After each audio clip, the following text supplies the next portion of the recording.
All right, Nigel, Mateus, we're here. We're on Zoom. We're doing an interview. This is going to be a ton of Wow. fun. This is a good thing. Thank you guys. Man. Thank you guys firstly for making the time. I know COVID is a crazy time for those people that are watching in the future. It is July 2020. We are at what is hopefully the peak of COVID, and it's just going to get better from here. Mhm. And where are you guys talking to us from? Mateus, where are you at? You called it. All right. Hi, Grant. Hi, Nigel, the boss. Buddy, How's don't it even going? start. Start that rubbish, man. Dude.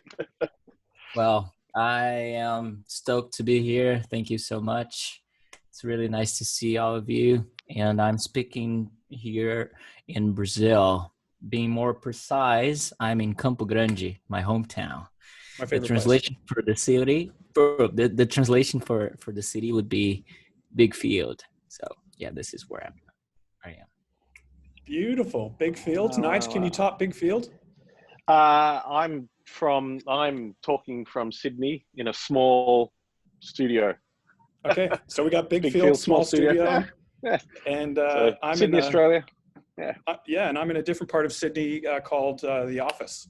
So we all have our unique spots. This is good. So yeah, as I was saying, like we're just going to do a bit of an interview.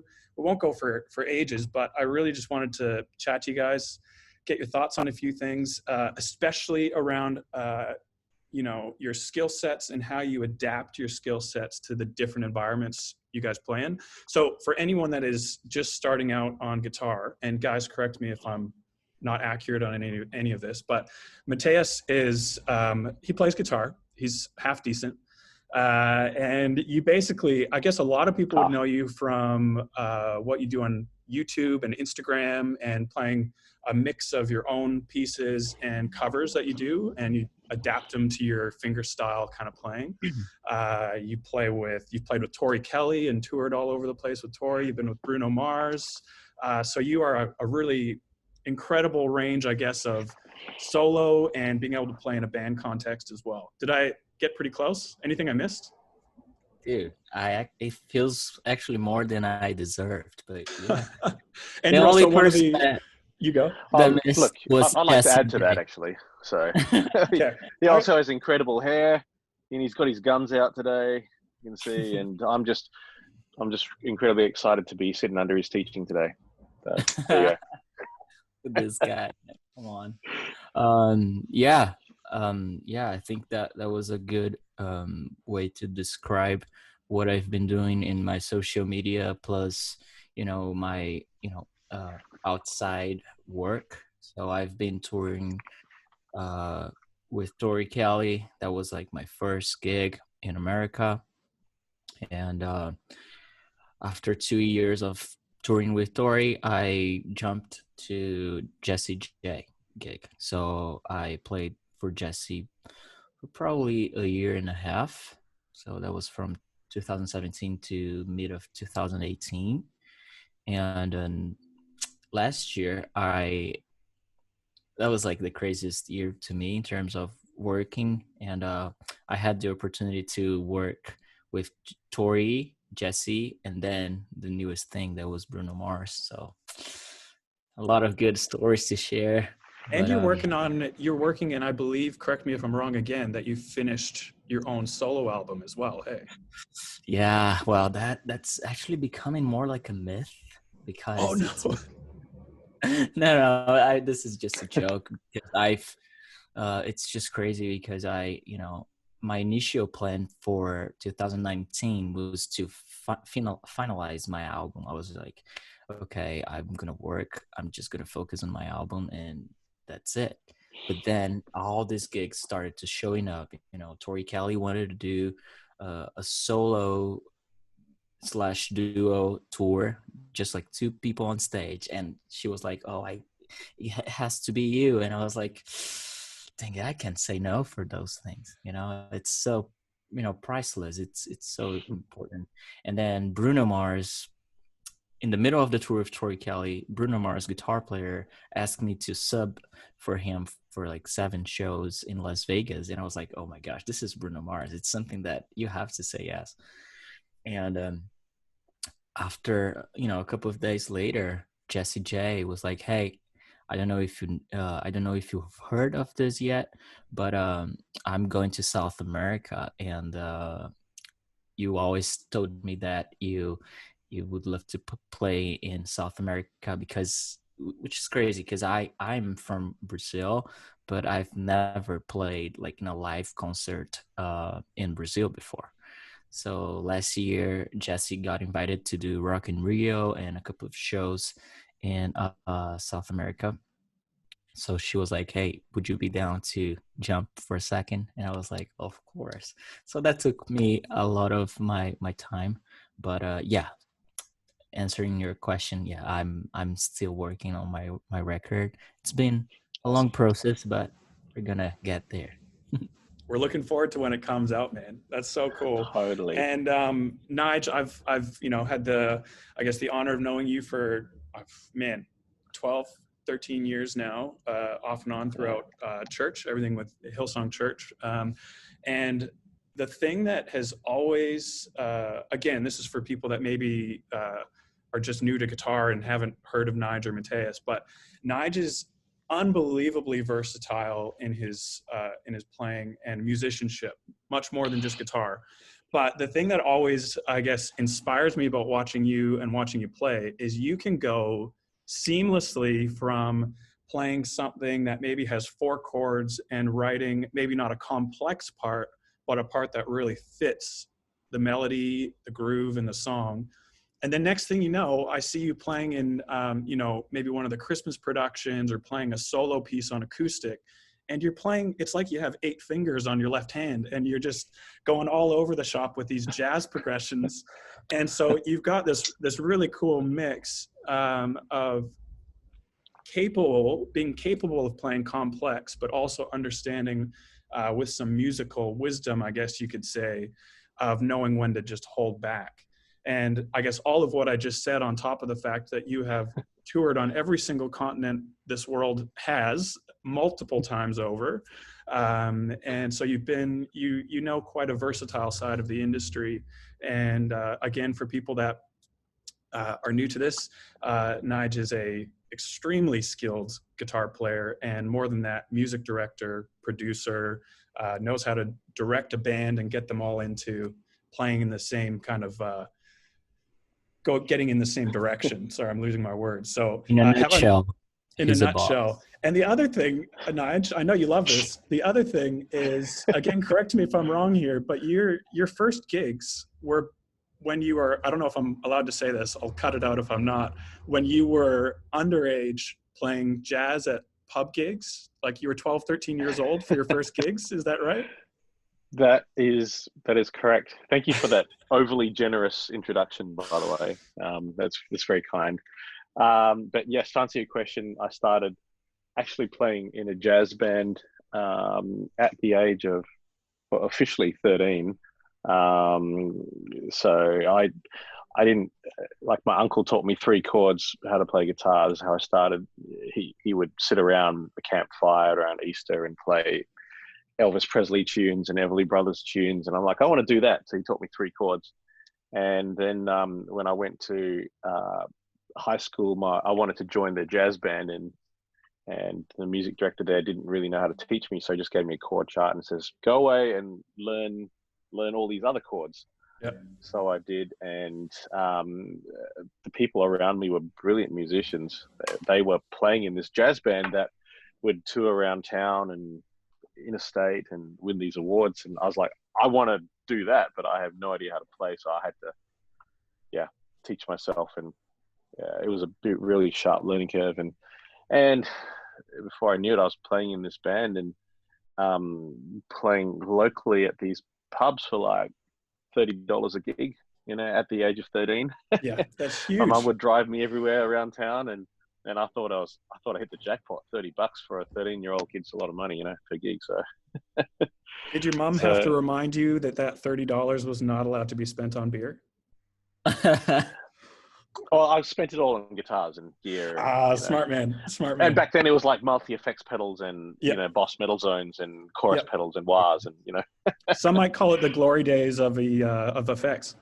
Oh, that's right, man. I tell you what. So That actually kind of leads into one of the first questions I wanted to ask you guys, and maybe Nigel, you could start us off. But what was your original inspiration or the catalyst for starting to play guitar? I mean, you mentioned your uncle and three chords, but why guitar? Why not bass? Why not drums? well, I mean, I actually started playing the organ. Funny enough, No way. my my parents bought this Lowry organ with the foot pedals and all that sort of stuff, and was like, "You need to learn this." Like, I woke up one day and it was sitting in our living room, and I was like, "What is this thing?" And they're like, "You need to learn it so you can play for when our friends come around, like a show pony." Yep. I hated it. It was terrible, but anyway, it did teach me some basic like notation and basic music skills. And then after that, I actually wanted to be a drummer. So I played drums for a few years. When I say played drums, I'm talking about rulers and pots and pans and chopsticks, that sort of thing. But I played to like In Excess and Choir Boys and Guns N' Roses and Bon Jovi and all that sort of stuff. But guitar, just I don't know. Like I mentioned, my uncle, and then when I was going into high school, at the age of like 12,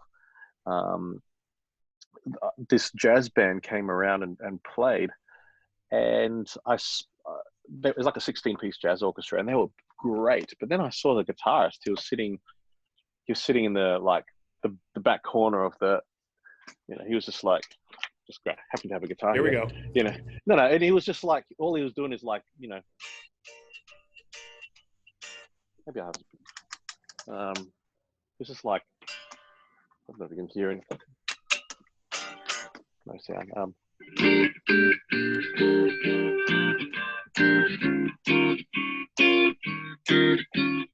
He was just playing like two, three chords, just down like 4/4 rhythm type thing, strumming. I was like, I want to do that. So that's literally how I fell in love with guitar. I never grew up wanting to be a guitarist. I never, had from a young age, like my career path set out to be a muso or anything. I accidentally fell into it. And, the more I sat in my bedroom and played, the more I fell in love with guitar and music. And I never set out to be a worship guitarist, if you like, even if that's even a thing, a genre, or or a job.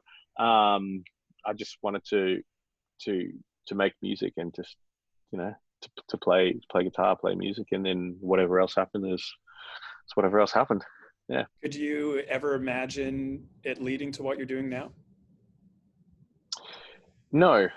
I found myself in growing up being surrounded by a lot of people who were studying to be things like doctors and mathematicians and accountants and lawyers and brain surgeons. It was part of the church that I happened to find myself in at a young age. And then they would ask me, they're like, "Oh, so what do you do? What do you, are you studying? What do you do?" And I was like, "Oh, I play guitar. I do music." And they're like, "Oh, cool. What do you do during the day?" Yeah. I'm like, what's your real job? Well, yeah, essentially. I'm like, no, that's what I do. And they're like, cool. And so I find myself like not being good enough around these people. So then I go back to uni to study like communications and multimedia design and all this sort of stuff. And then I found myself like doing it, but not loving it. And then being called out of that to do music because I was just, the opportunities in music kept sort of presenting itself, and I kept trying to turn it down, but they kept coming up. So I thought maybe I'm meant to do music. So I just did it. I stayed true to myself, true to what I believe I was getting called into. And then the rest is history or hysteria.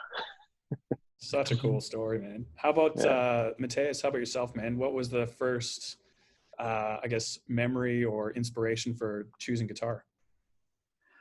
Um, I started. I mean, everything started when I was 9 years old. After going visit my cousin in the countryside of Brazil. So even though this is a countryside as well, but like even like deeper.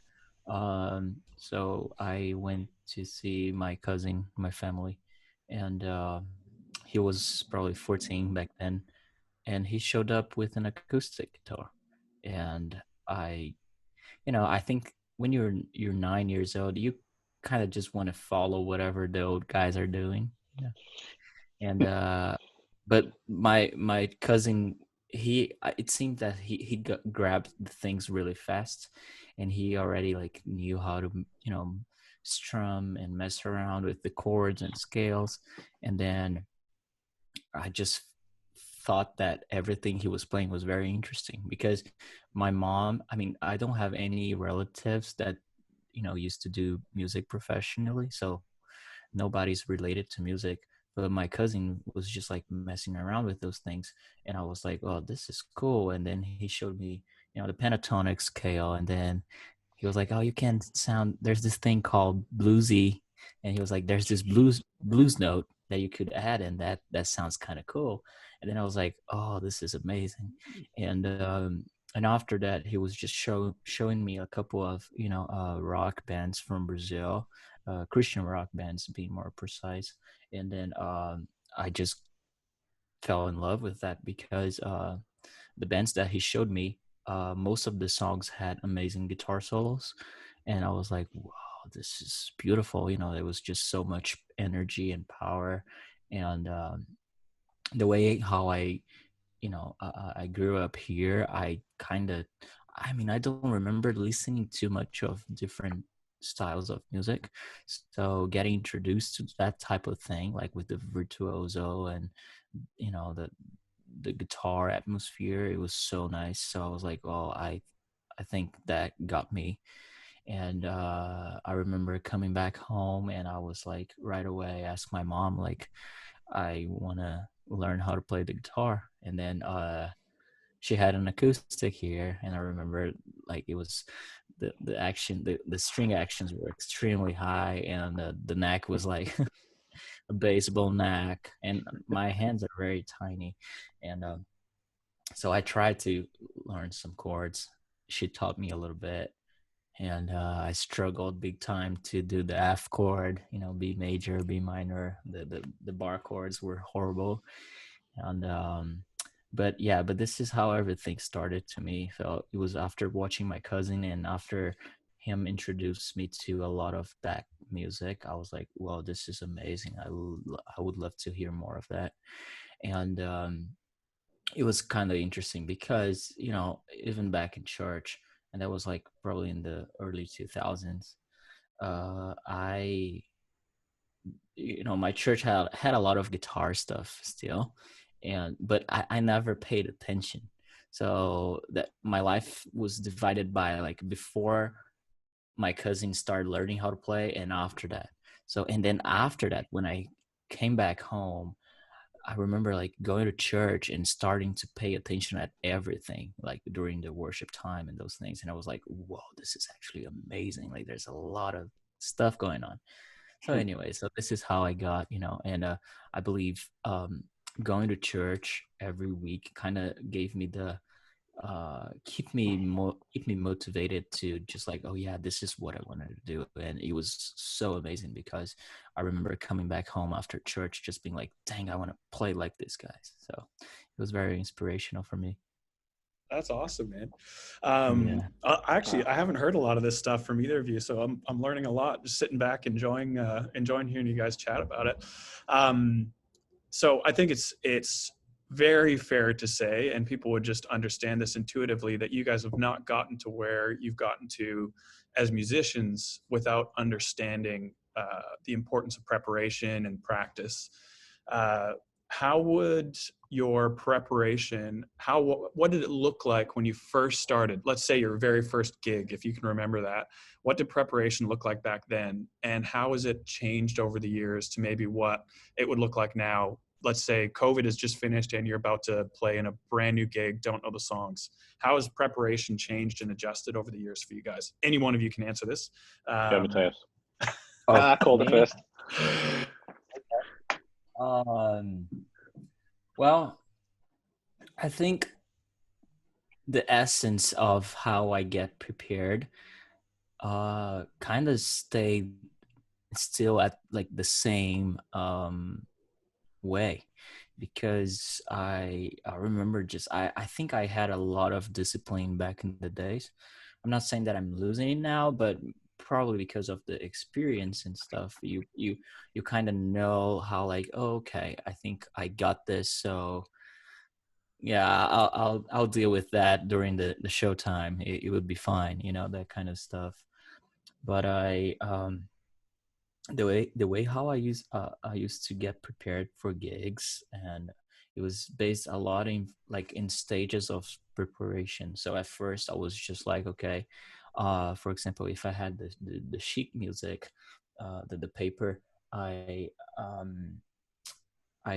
started, of course, looking at that and listening in the song. But my main focus was always the listening. So trying to understand the format of the songs, the parts, if they had any different, hits and stuff like that, arrangements. And so that was like probably like the first step. And then, of course, you memorize the song and then you just start playing. And this is still sitting down. And then the next stage is, okay, now I practice standing up, because to me it affects my playing like crazy. Like playing sitting down and playing stand up is like a whole different guy. You have to adapt everything to me, at least to me, because probably because of the size of my arms and hands. So anyways, and then yeah, as soon as you get the flow going, okay, I feel confident and familiar, okay, it's show time, and then you just go for it. I mean, this is me when I practice home, and during rehearsals, I think it's just like, okay, cool, the less I make mistakes, the better. I just want to be prepared and for the show time. So yeah, but I would say, if I had to short this up, I would say that yeah, just I focused a lot on the listening first. I'm not good at reading music, so to me, like, listening is a major uh, source for me to comprehend the whole concept of the song and the gig that I'm playing. Awesome. That's great. Wow. Nigel, any other insight on that? How you prepare, how it's changed? Yeah, I think preparation for anything is key, and there's actually, for me anyway, there's actually no shortcuts to getting better. There's no shortcuts to learning something well. You have to put the time in, and for me, back in the early day when I was surrounded by musicians who were so much better, they knew the theory, they knew how to read, they were prolific at their instruments.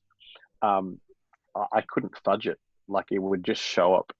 I would stick out like a sore thumb, so to speak, because I didn't know my stuff. If I didn't know my stuff, so preparation for me would be practicing for maybe 4 to 6 hours a day to learn the repertoire, and learning it to the point where not just I couldn't, like, not like I just play it, but I didn't know how not to play it. I practiced to that point. Where I'll just know it back to front. And for me, that was actually, it was like looking through a guitar book. I started like on a Berkeley type book. That's how I learned how to read, how I learned how to write basic theory. My reading has gone downhill a lot because I just don't do it enough. But back then I had to learn how to read because I kept getting thrown bits of music in front of me every week, and this music wasn't just like 4 chords. It wasn't like C, A minor, F, G. It was all the flat 7s and the sharp 13s and notation and all that sort of. I was like, what is this?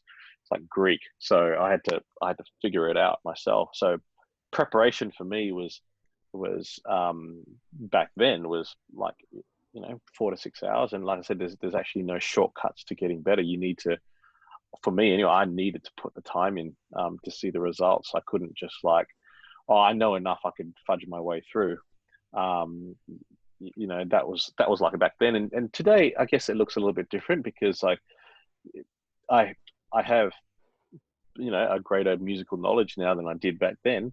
So I can sort of rely on that. But for me, it's about the finesse now. I could play my way through a song or maybe fudge my way through a song, a little bit more. But then the finesse is, I think the how do I say it? The detail is in the, it's in the detail, it's in the finesse, it's in the little inflections, the sounds, the how long to hold a note for, all those things. I think I want to encourage every musician who's learning or practicing to have a holistic approach to your craft, to your guitar. So like Mateus, I watch him play. He can adapt to many different styles of music. He's very prolific on his instrument, no doubt. But he can slow himself right down to play what's necessary in the whatever songs needed. He knows his chords, he knows his notes, he knows how to adapt in different, he knows his theory. And like I know some people who can absolutely shred my face off, but then you put them in a different setting, they don't know how to slow down.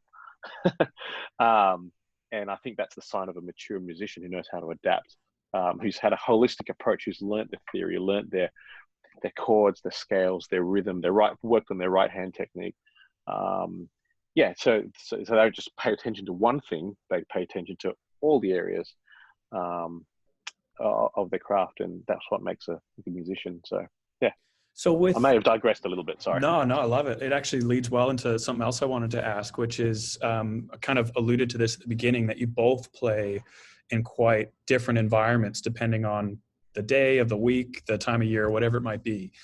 We're talking about what you were just talking about, putting the time in, learning your techniques, and no shortcuts. Have you found now, in the middle of everything COVID related, where we've moved, church has moved a lot and other things have moved a lot to streaming, have you noticed in yourself or in other players in the team that they have had to learn some new lessons or new approaches now being in more of a streaming studio type environment? Or has it kind of gone off without a hitch? You asking me? Yes. Sorry. Yes. No. I think for what we do at Hillsong Church, where we've spent a lot of our time doing, I guess what we're known for is our music and amongst other things, but our music and in our live settings as well. So we're good at I guess vibing off the energy in the room, and the louder the crowd sings, the congregation sings, the more we'll sort of get enthusiastic with what we do. But then now we're having to do that to a camera lens and to a mostly empty room. And I think if anything, like because everything we do is now online, on a practical note, the detail that's coming out of the speakers and everything, you can't hide behind it as much. So whereas when you're playing live settings, you're in the room, it's big, everything sounds reverberating. Sometimes your guitar's not as prominent in the mix as something else, and you can maybe fluff a few notes here and there, but or hide behind your reverbs and delays. But now you actually can't do that. Working with our mix engineers and the guys who like after we record the stuff, they'll come back and tell you, we can't use this because it's, you're not playing in time, or they're having to spend so much time editing, and it's causing you to actually really pay attention to the detail of what you do, on a practical note, that is. So you're having to call upon everything that you've hopefully learnt and practiced and being disciplined in your bedroom time, if you like.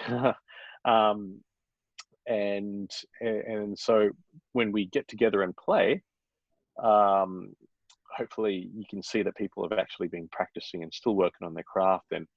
And also, like I said, we're playing to a lens now, but for us, leading worship, if you like, is the same, regardless if there's 2 or 3,000 people in the room, or if we do, or if there's just a camera lens. We're still making sure that we are engaged, so the viewers on the other end of the lens is, that they are still like feeling that they're a part of it as much as we are trying to lead them. If that makes sense.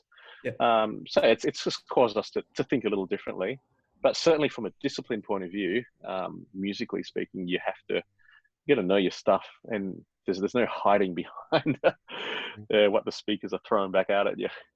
And would it be safe to say, I guess, different than a live environment, you'd also have to be able to do the exact same guitar parts for 3 takes in a row? Is that true? Or yeah. So just what we actually do, because you may have seen some of the services online.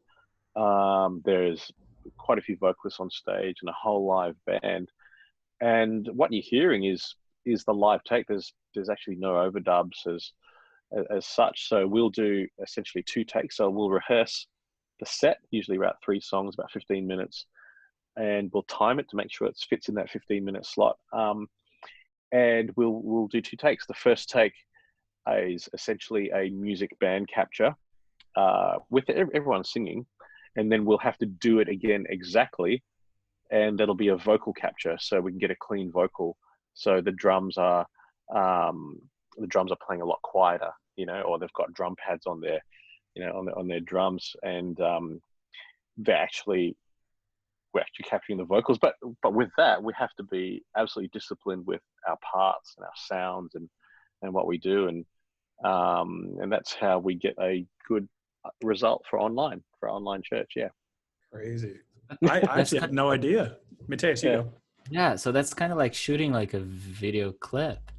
Yeah. Where you do like different takes, but I mean it's still live, but you Totally. now band time and now vocal time. Wow, that's crazy. I didn't know about that. So this is great to hear. You and me both, Secrets. man. Would you, Mateus, would you add anything, like how your approach might change, let's say, for an Instagram piece of music that you're doing versus live versus recording a studio album? Do you approach your instrument any differently? Well, I think that's a lot of similarities related to what Nigel said, and last week I did a job for Tori Kelly. She's about to release a new single, and this is not me giving a spoiler, but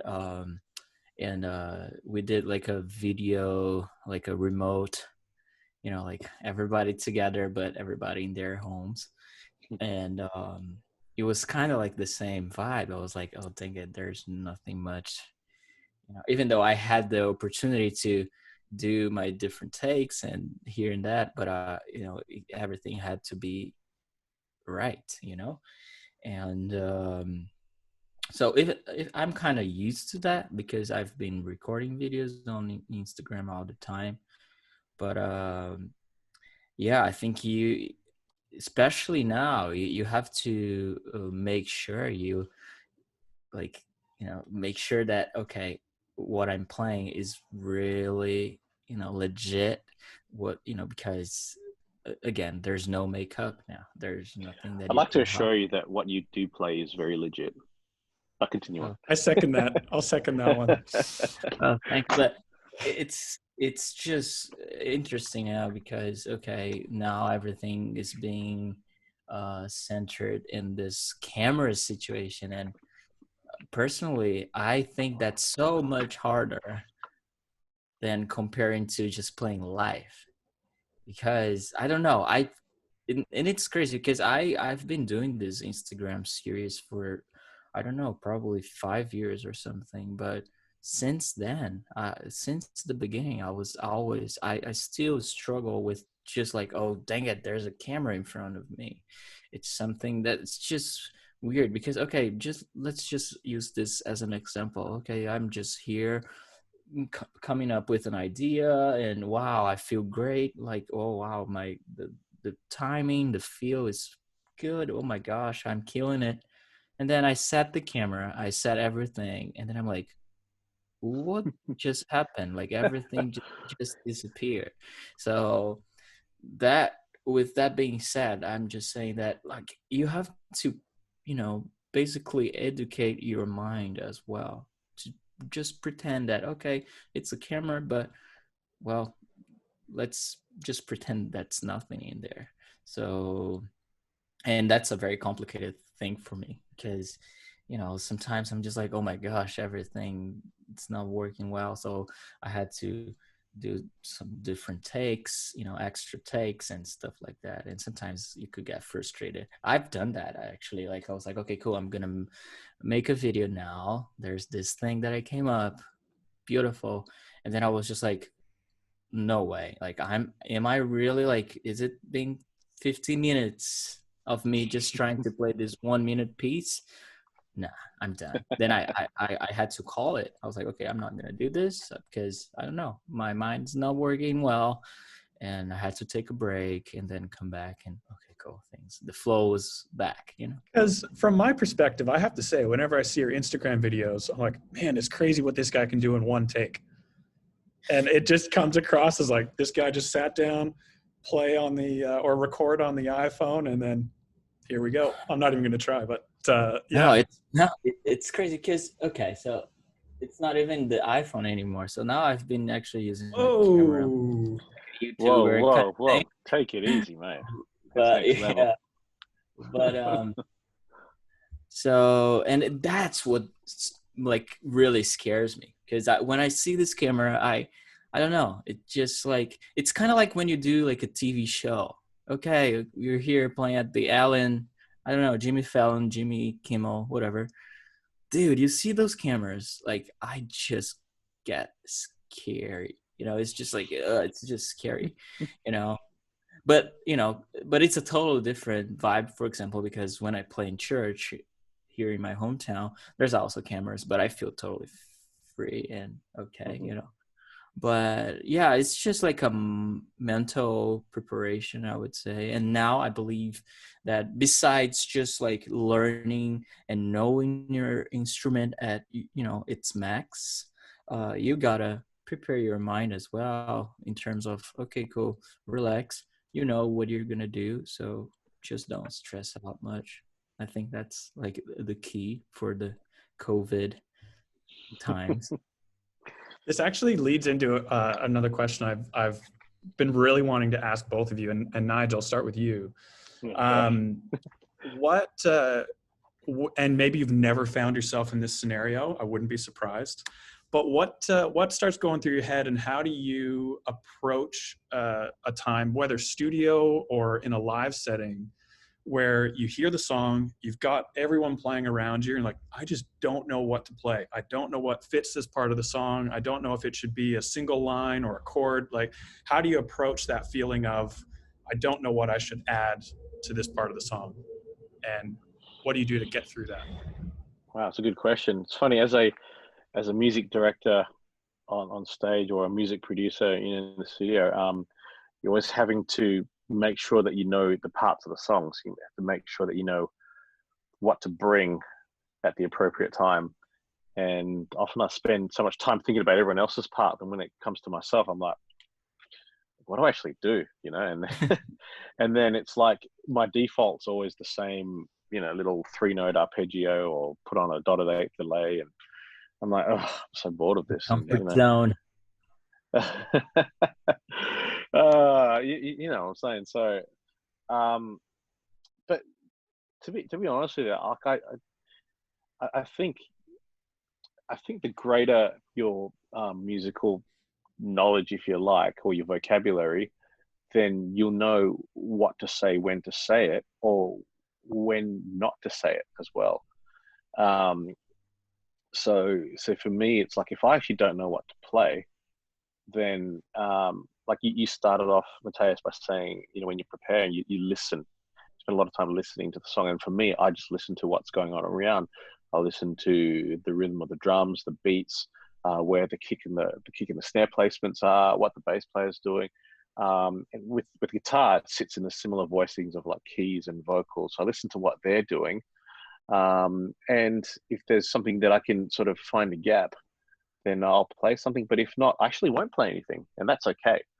And if I do play something, I make sure that it's complementing all those different instruments. Sometimes when you're playing on stage live, especially, you feel like you need to play, you need to bring something, you need to contribute to everything that's going on around you. But if there's no room, then maybe don't play, or work it out with the people around you, because music is like a conversation.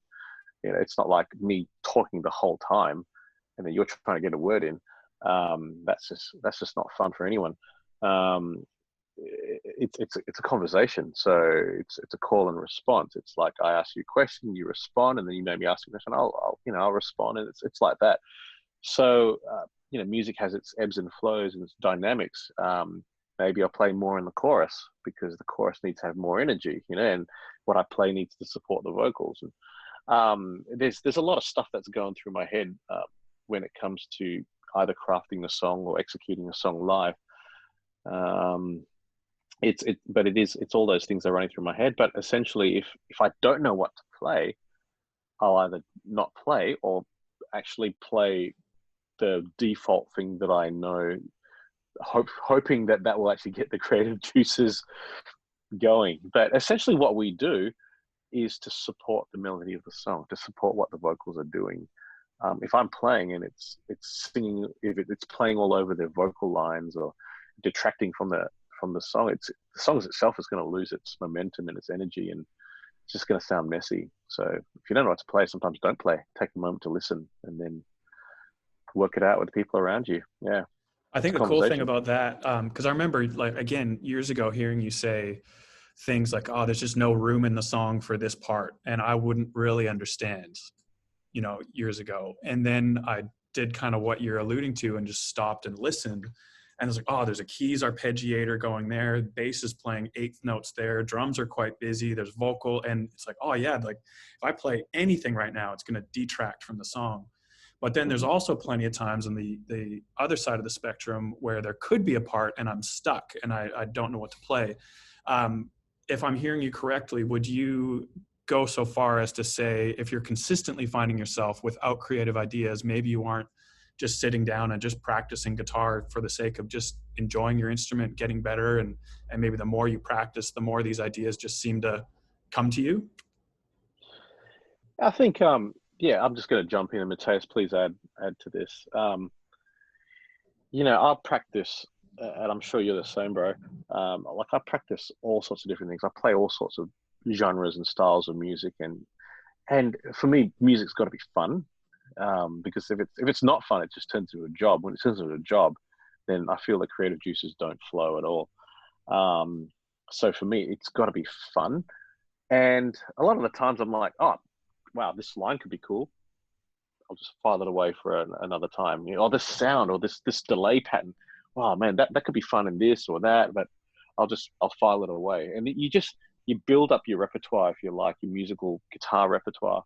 For that, maybe that 1% time where you might get asked to bring something, all of a sudden you've got, it's not like when you get there, you just sort of go blah and play everything you've been rehearsing.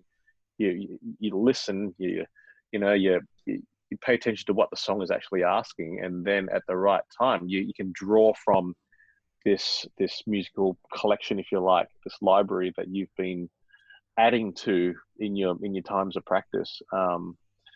That comes from just listening to lots of different styles of music, and just seeing how far you can push and get creative with maybe 3 pedals, or the gear that you have around you. Just use what's in your hand. Yeah, and please add to it, bro. Well, I think it's I have 2 examples in real life that I've dealt with, and I know this would probably sound, oh come on, you're just trying to be nice, but so when I start playing with Tori, we didn't have, I mean, we kind of had a musical director, but after a while, Tori was just like, oh no, let's just walk, uh, just the band and myself. So it was pretty much on us. And it was time to arrange the songs, you know, live, to perform it live. And this is when we got required a lot. And Tori is pretty much, you know, R&B pop, and my knowledge of that style, you know, especially R&B, was very superficial, so I didn't know much about that. And I was like, dang it, I don't even know, like what, like how it feels good, like what should I play to feel good. And what my mind started thinking was like, okay, what would John Mayer would play in a thing like this. And I remember, and this is me being super serious right now, it was this song called Hollow, and he had kind of like this worship vibe. And again, we had to be used, and like, okay, this is arrangement time. And I was like, okay, what Nigel would play on this? And I was like, okay. And then I got the reference. I was like, okay, I think he probably could use this or that and stuff like that. So whenever I get in situations like that where I don't know what to play, my first thing is go to my references. I'm like, okay, cool, what, you know, this guy could play, you know, my guitar idols, or no, you know, the guitar players that I respect a lot. And in case if I don't find anything cool, as Nigel mentioned, there's always a, you know, a safe zone. And to me, now I'm gonna grab my guitar pretty quick. So for example, I mean, I'm mostly playing pop music whenever I'm doing, you know, for an artist. And for example, the song is in E major and I don't know much what to do. I'll probably just focus on finding the root and the fifth and just add some nuances over it. Because right now, like for example, there's so much layers of keys, layers of, you know, like tracks and stuff, that your guitar, sometimes there's not even space.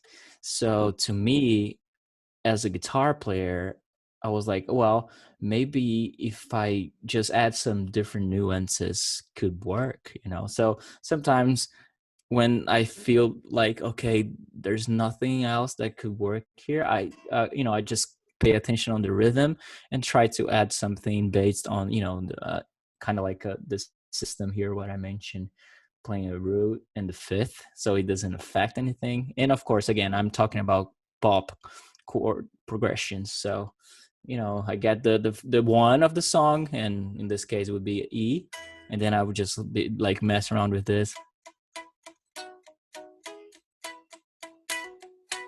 you know, something like that. So this is probably what Play for me all day, brother. Play for me all day. Come on. But yeah, and of course, and I'll probably just, you know, I'll in cases like that, I would make sure to be, you know, synchronized as like in how can I say, in the same vibe, in the same line as the rhythm, you know, like the drums and the bass line as well, but more as a lead, you know, just to give nuances instead of just like, oh yeah, full chords or stuff like that. So this is what I probably do. Love it, man. I had to. I have been listening this whole time. The fire alarm went off in the building I was in, so I've moved this to an outdoor vibe now. But that's great, man. I love that, and just thinking about the root and the fifth, and just starting. And I'm sure great ideas come out of that are more complex in the root and the fifth, and other times where you just stay with that the whole time, and it works great. So I do love that. It's a good approach to when you're a bit stuck. At least you have a starting point and you can see where you end up after that. Yeah, very cool, man. I only have a couple more questions for you guys. The last one, we have to talk at least a little bit about gear. So leading into gear, I mean, you guys have kind of given away a couple of the guitars you're using at the moment through the course of this interview, but you know, as Goodwood, we've worked with both you guys and done multiple pedal board setups for you guys that have seemed to work, you know, quite well over the years, which has been really cool. But I'm really curious within this preparation and within playing live, how have you found your gear actually helps or maybe makes your job harder sometimes for what you need to do as a guitar player serving the song? Either one can start. I'm going to leave it up to you guys. Call it. I call it Hugh. first. Oh, come on. Okay. Uh, uh, well, in terms of gears, uh, I try to be very minimal. So even though my gear here at home is kind of a little bit over comparing to the one that I most use when I'm on tour, but yeah, I mean, I'm kind of like the less I step over pedals and stuff, the better. So I just try to make, okay, only the necessary, only, what is really important to me. And thankfully, Grant, the Goodwood Audio Mhm. people made my life totally better. And this is not me trying to do a merch, like, this is not I remember the first time we started talking, I was like, guys, my pedal board is a mess, I don't even know where to start. And I mean, you guys did such an amazing job. So yeah, of course, I would probably go for, the most, minimal as possible. And since then, I think I got really, I don't remember finding situations where I was just like, oh my gosh, this is really struggling me. you know I remember back in the days, because there's some countries that had different type of voltage, and that was a struggle to me. But besides that, I mean, no, you know what, I had a problem with wire the cables, the pedal, like the cables connecting my pedals were really bad, and I was like, gosh, which pedal is not doing good here? And sometimes tube amps, well, now I'm just getting the memories. But yeah, but I try to be, simple. I because to me, I don't like spending too much time, exploring all the different sounds. And I think this is something that I need to improve. It might be a great time for it. So to me, I'm just like, okay, cool. I want to understand how this works and be ready, because yeah, I know where I'm stepping at on. So yeah, after start working with you guys and having, your help, I think my life got really better, especially on stage, because that's the thing. When you're on stage, you have to deal with your interaction with the public, with the crowd. And the thing you want to get worried the least is, technical, issues. And oh, it's so frustrating when you're just like playing and then you see, oh my gosh, what's going on here? And the problem is in your pedal board or something like that. But to me, I just try to keep it simple and make sure I have everything ready, you know. Well, what I see for you though, bro, is it's all about the playing. It's all about your hands and your fingers, and you've worked so hard at your craft, and you're so prolific at this. And I think that's where it should start for all players. It's about the guitar, making sure the guitar feels good in your hand, making sure you're happy with that. Plug it straight into an amp, or just play an acoustic. You strip it all back from all the stuff that can hide your playing, if you like. And that's what I love about you, because it is all about the playing. It's about the technique, the disciplines, and when you've worked that hard, you don't need to hide behind thousands of pedals. Um, thousands of pedals like me. No. But what I I guess what agree. like I started in a jazz band with a guitar plugged straight into an amp. I had to be told to use a tuner. Yeah, it was so bad. But I guess what I'm saying is I see a lot of church players, if you like, coming in thinking, oh, if I'm going to play at church, I need to have these massive pedal boards because I need to have these sounds or be able to do these multiple delays and reverbs and what have you. Look, and all that's, I think it's important to be expressive through having gear, but I find more and more people starting to hide behind that. If I can't play in time, maybe I'll just put a delay, so the delay will help me play in time, which is kind of a backward approach, if you like. I think it's important to develop your internal metronome and have a good right hand technique if you're right-handed. Your strumming technique, make sure that you're developing your metronome, internal metronome that way. So gear should be there to help and enhance you, not hide behind. And I think you do that really well, bro. And but for me, like Grant, you built my pedal board, and I know you've been wanting to rebuild it, and I've been wanting you to rebuild it, and because it's too heavy for me to carry. But it's working great. It's been around the world how many times now in this incarnation, and I'm gonna show you Grant's handiwork here. So this is my current pedal board at the moment.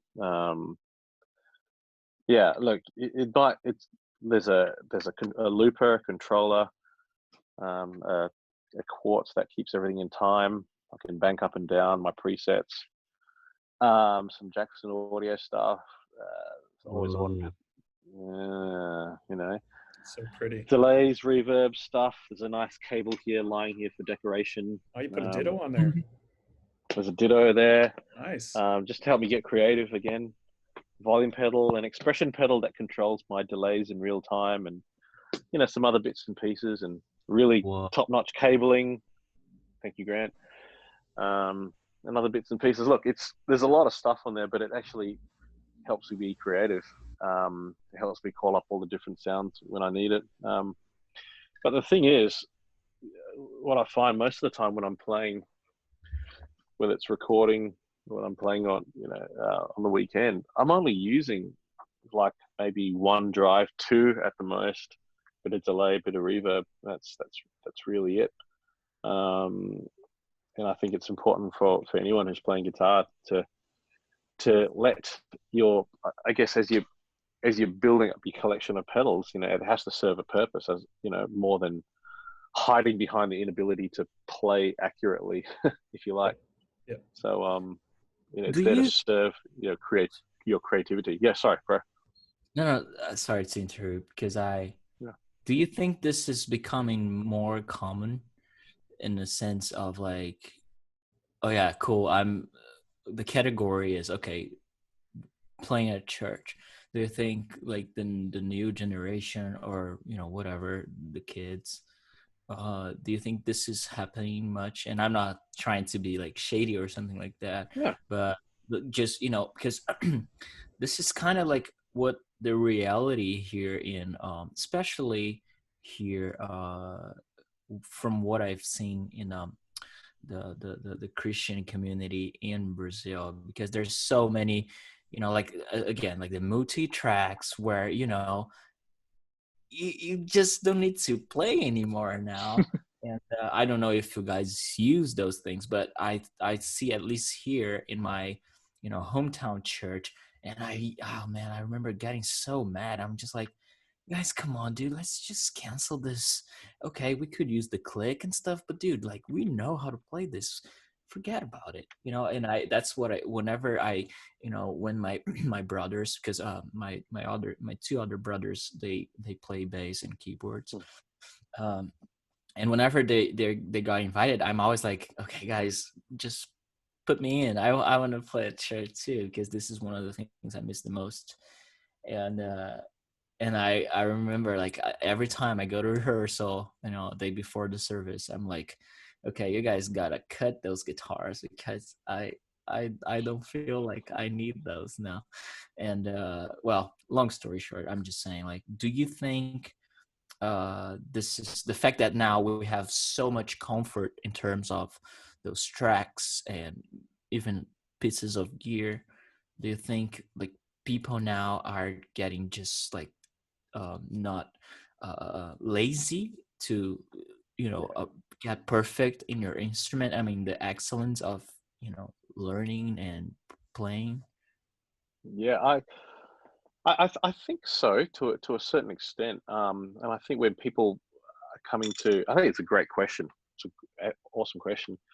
You know, when people want to play in church, and I don't have any particular person or thing or situation in mind. I'm just going to speak quite generically now. Um, but when people come and want to play in church, you know, church has, in general, has set a culture of saying, like, okay, if you want to play, then you need to learn the songs and be able to play the parts.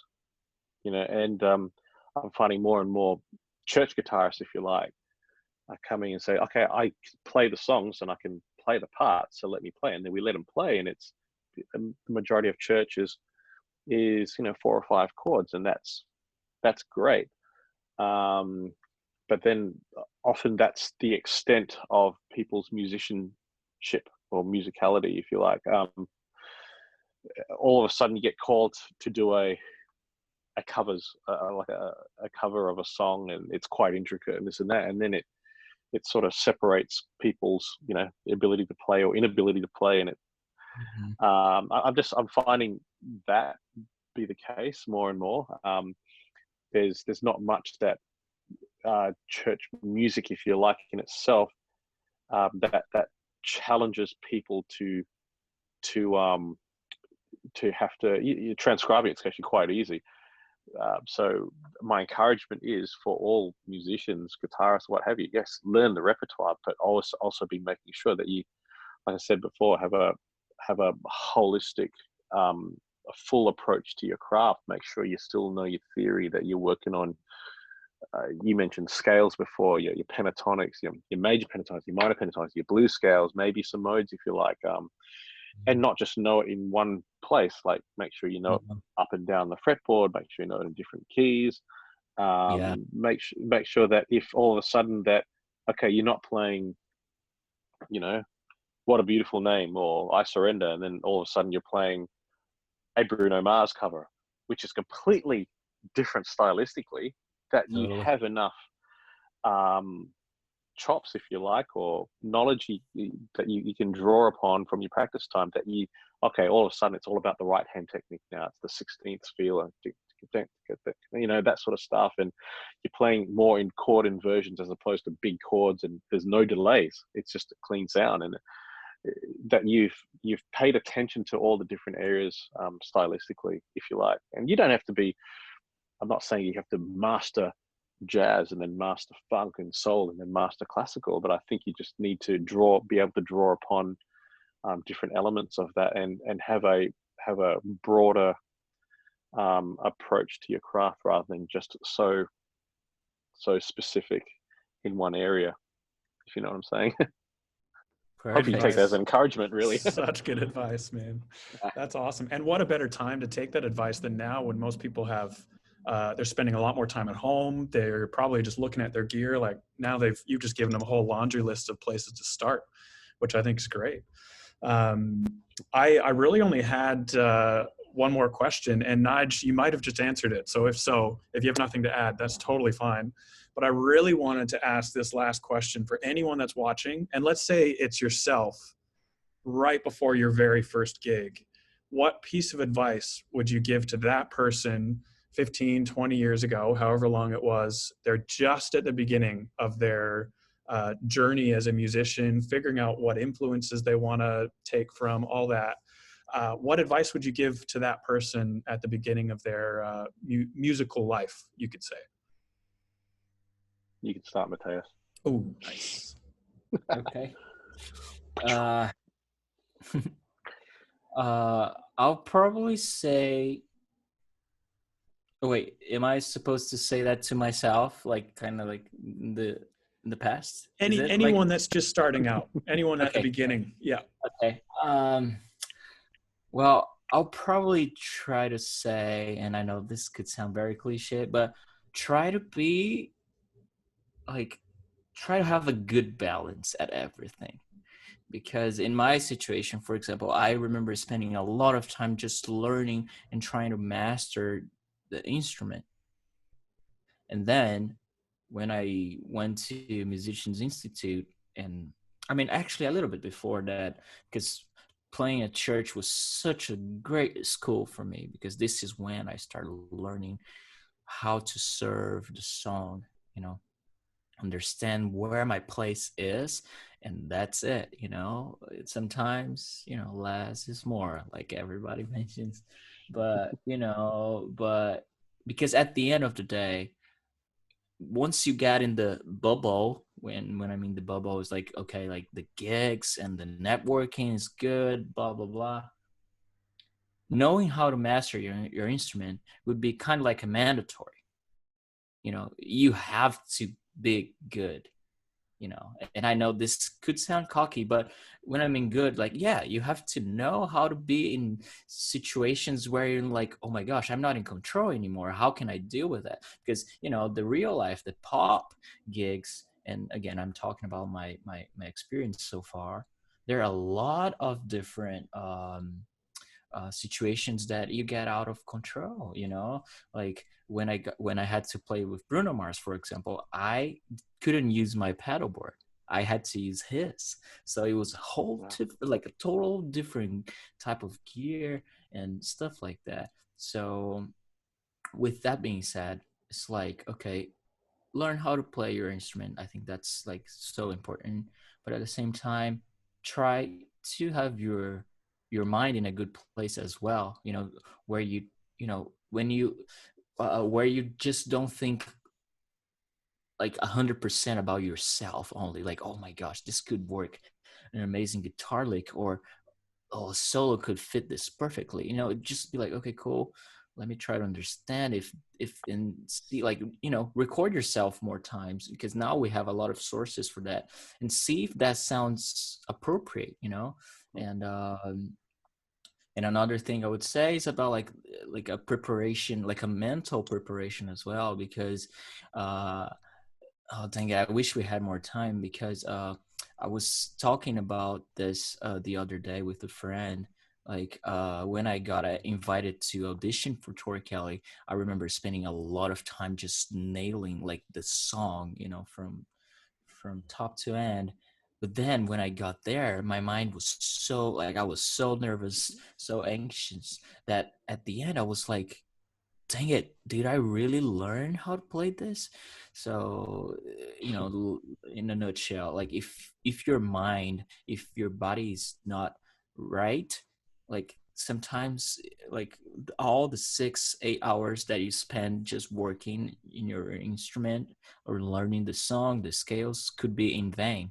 So it's very important as well to get your mind set, and of course to have the experience to I think the more you play with other people, the better, because this is when you get, as Nigel mentioned in the beginning of this meeting, this is where you get the maturity. I think when you start sharing music with other people live, playing with a drummer, would increase you a lot, the rhythm, your pocket, some other stuff, playing with a keyboard player, for example, where the parts get very conflicted sometimes, because it's the same frequency and kind of thing. All those things could help so much. So I believe it's very important to, don't miss those opportunities. If you have, and of course, if you're surrounded by good people, good musicians, not only good musicians, but good people as well, dude, don't miss those opportunities. Like, the more you play with them would be better for your maturity and your experience in general.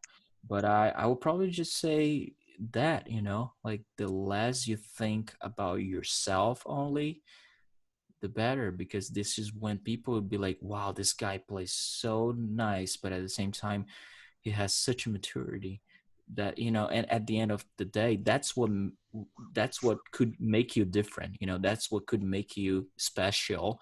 And at the end, maybe that could be the mainly reason why you got called to play for somebody else, you know, or, you know, something like that. I think maturity is the most important thing for the business that we are involved now, because again, music could be very individualist, you know, something, but we know at the same time, I mean, when you play an instrument, it could be very individual because you're just learning by yourself most of times.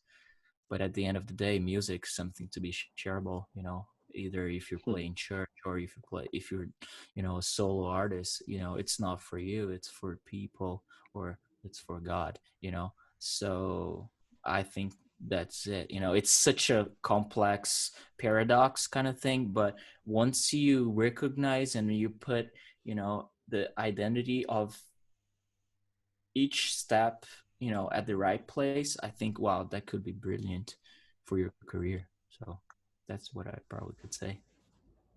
Awesome, man. Wow, Nigel? very good. Just quickly, wow, that was good. I have to say, if I'm speaking to my younger self, just stay true, stay true to yourself and what you feel. You know, as a guitarist, you're being, you know, stylistically being called to. I guess develop your own sound. Take time to develop your own sound and your own style. Like I take a lot of inspiration from my brother here. You know, you know, and people have said every now and then, they're like, oh, you sound like him, you know, it just, so, you know, a little bit here and there. I'm like, look, if I can sound 1%, I'll be like, oh my gosh, it'll be awesome. But but at the same time, like, I'll never sound exactly like him because I sound like me.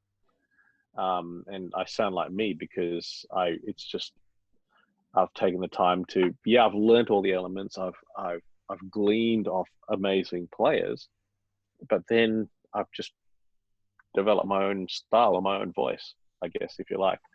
And whatever that is, I don't really know. So I think as guitarists, if you're young, if you're starting up, just be true to yourself. It's okay to take inspiration from all the thousands and millions of players that you see on YouTube out there. It's awesome. But at the end of the day, let that be a source of encouragement, as opposed to, oh, I'll never be able to play like that, or I just want to sound like that. You know, develop your own voice. And with that, just like I said before, make sure that you're attending to all the different areas of your instrument. You know, learn your theory enough to be able to work in different settings. Understand how pedals work, or sounds, or amps, and how you put sounds together, because that'll only enhance your voice. Make sure that when you are learning your theory, you sort of plug in all the holes that you might find. Like I remember I spent a few years playing, and I realized that after 3 or 4 years of playing, I didn't know how to use my pinky finger. So I had to go back and unlearn everything and then reteach myself how to use it, because I got to a point where I couldn't play these chords that were being asked of because I had no strength or accuracy in this finger. So I had to go back and teach myself. And I was like, why didn't I learn that before? Why didn't anyone teach me that? And so what I'm saying is, like, just in every step of the way, just pay attention to the detail of the finesse of your craft. Whether you have like a $200 multi-effects pedal, or whether you've got like 100 pedals in your collection, doesn't matter. I can still learn something off someone who's been playing for 6 months. They're just going to have a different approach to it. So, like, if you have a $200 multi-effects pedal, make sure that you push all the parameters up to 10, you know, and see what it does, and then scale it back from there. And just every step of the way, just make sure that you're understanding what's in front of you. And I think that'll, like you're talking about being a mature musician, that'll help with the maturity, you know, as you grow and progress down, you know, along your craft. So yeah, Hope that makes sense. Love it, guys. This has been awesome, and even just hearing you guys talk today is inspirational for me, and I can only imagine the tons of people that are going to be watching this and getting inspiration from it, especially in this time where they're at home, and hopefully this will inspire them to go pick up their instrument and practice something a little bit new, practice something different that they haven't done before. But a sincere thank you from me and everyone that's going to watch this for your time. You got plenty of other things on. You are massive influencers in the industry, and a sincere thank you for your time today and for doing this interview. And it's been awesome. So I'll leave it at that. I'll say goodbye, and thank you all for the having best us. for the rest of everything COVID. It's going to get better from here, I sincerely hope, and we'll talk to you guys soon.